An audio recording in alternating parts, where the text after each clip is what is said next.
In this video, I'm going to show you how to import leads into Go High Level. First, make sure your leads are in a CSV file format.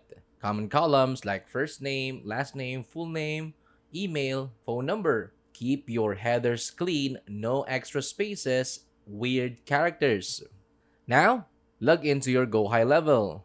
Choose the sub-account where you want the leads to go. Then, from the left menu, click Contacts.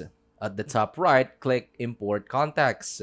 Now, click Upload File and select your CSV. Go High Level will open the field mapping screen. Then, match each column in your CSV with the correct Go High Level field. Example, first name, mobile, phone. Then, job title, custom field if you created one. Then, start import. Click Start Import. Go High Level will process the file. If there are errors, it will show which rows failed and why, usually missing phone, email, or wrong formatting. Then, go back to contacts to confirm your leads are in. Use filters or tags to organize them. And that's it. That's how to import leads into Go High Level.